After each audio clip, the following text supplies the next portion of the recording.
When something is important enough, you do it even if the odds are not in your favor. Some people don't like change, but you need to embrace change if the alternative is disaster. If you get up in the morning and think the future is going to be better, it is a bright day. Otherwise, it's not. Starting a business is not for everyone.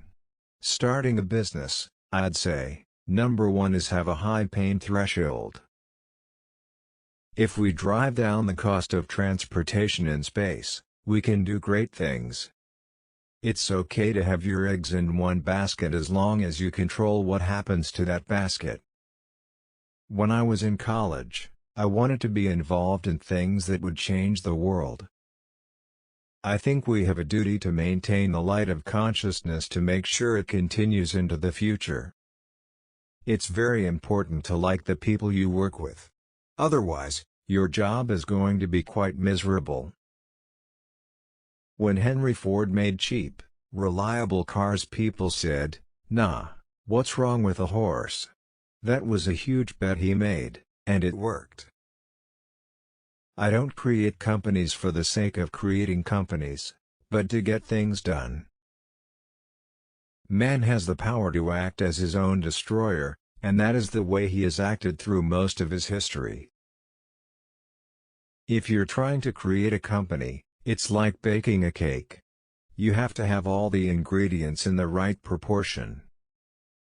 I think there should be regulations on social media to the degree that it negatively affects the public good. If something's important enough, you should try. Even if the probable outcome is failure. I usually describe myself as an engineer. That's basically what I've been doing since I was a kid. I think that's the single best piece of advice. Constantly think about how you could be doing things better and questioning yourself. Self-driving cars are the natural extension of active safety and obviously something we should do. I think you should always bear in mind that entropy is not on your side. Really, the only thing that makes sense is to strive for greater collective enlightenment. There's a silly notion that failure's not an option at NASA. Failure is an option here. If things are not failing, you are not innovating enough. If humanity doesn't land on Mars in my lifetime, I would be very disappointed. If you think back to the beginning of cell phones, laptops or really any new technology, it's always expensive. The United States is definitely ahead in culture of innovation. If someone wants to accomplish great things, there is no better place than the US. I wouldn't say I have a lack of fear. In fact, I'd like my fear emotion to be less because it's very distracting and fries my nervous system. In order for us to have a future that's exciting and inspiring, it has to be one where we're a spacefaring civilization. I think long-term you can see Tesla establishing factories in Europe, in other parts of the US and in Asia. Over time I think we will probably see a closer merger of biological intelligence and digital intelligence. I wish we could be private with Tesla. It actually makes us less efficient to be a public company. I care very deeply about the people at Tesla. I feel like I have a great debt to the people of Tesla who are making the company successful. We polled Tesla owners, do you want autopilot disabled or not? Not one person wanted it disabled. That's pretty telling.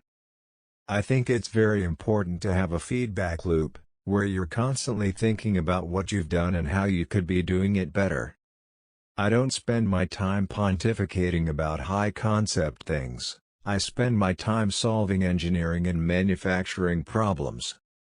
The goal of Tesla is to accelerate sustainable energy. So we're going to take a step back and think about what's most likely to achieve that goal. I tend to approach things from a physics framework. And physics teaches you to reason from first principles rather than by analogy.